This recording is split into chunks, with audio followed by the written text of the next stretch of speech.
Presiden Prabowo Subianto memberikan sindiran keras pada proses peradilan di negeri ini yang dianggap belum mampu untuk menjawab keresahan rasa keadilan masyarakat, khususnya di kasus korupsi PT Timah. Meski begitu pemirsa, pernyataan dari Presiden agar hukuman bagi koruptor dimaksimalkan hingga 50 tahun dinilai masih jauh panggang dari api jika melihat sistem undang-undang peradilan pidana di Indonesia.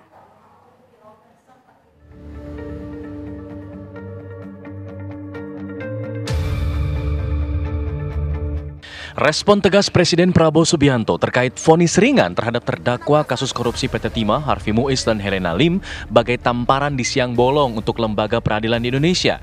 Prabowo dengan jelas menginginkan agar vonis terhadap para koruptor dimaksimalkan, melihat vonis yang hanya 5 tahun untuk Helena Lim dan 6,5 tahun untuk Harvey Muiz.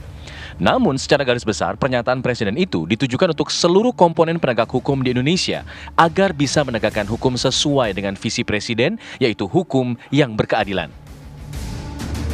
Semua komponen penegak hukum harus bahu-membahu membantu Pak Presiden menegakkan hukum di Indonesia.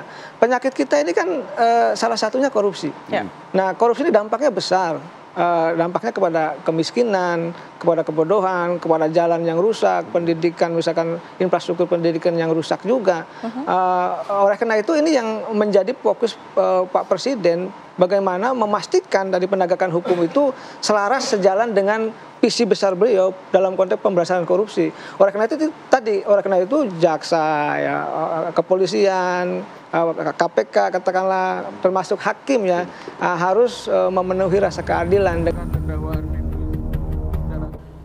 Namun di sisi lain, pernyataan Presiden agar hukuman bagi koruptor dimaksimalkan hingga 50 tahun dinilai masih jauh panggang dari api jika melihat sistem undang-undang peradilan pidana di Indonesia. Meski begitu, pernyataan itu juga bisa diartikan sebagai bentuk kegeraman yang harus segera diterjemahkan para penegak hukum di negeri ini.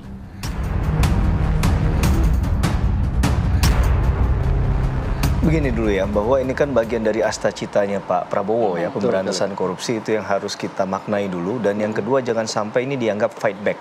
Fight back-nya apa? Bahwa ini dianggap bentuk intervensi dari eksekutif kepada kekuasaan yang lain, misalnya yudikatif. Padahal kalau kita tanya ke masyarakat, ini kalaupun dianggap intervensi yang layak. Karena melihat bahwa ini sudah mengusik rasa keadilan masyarakat, tadi Kang Ujang sudah sampaikan di depan kan. Tapi untuk makna 50 tahun di sistem pemidanaan kita, mohon maaf lahir dan batin, memang lebaran masih jauh, tapi saya harus sampaikan sekarang ya, bahwa itu tidak terjadi di negara kita, karena sistem kita kan absorpsi dipertajam, jadi pidana terberat plus sepertiganya. Tapi makna dari kalimat ini jangan juga disalahkan 100%. Ini adalah bentuk kegeraman dari Pak Prabowo, ya, agar tadi benar bahwa harus ada ketegasan, harus ada satu visi misi. Jangan sampai penyidikannya, penuntutannya wow sekali, 300 triliun misalnya, tapi kemudian di pembuktian persidangannya tidak bunyi semua itu. Penegakan hukum yang berkeadilan bagi masyarakat memang menjadi visi besar seorang Presiden Prabowo Subianto. Kini bola panas tentu berada di tangan para penegak hukum agar bisa menjawab keresahan sang presiden sehingga putusan yang dihasilkan tak lagi menusuk rasa keadilan masyarakat.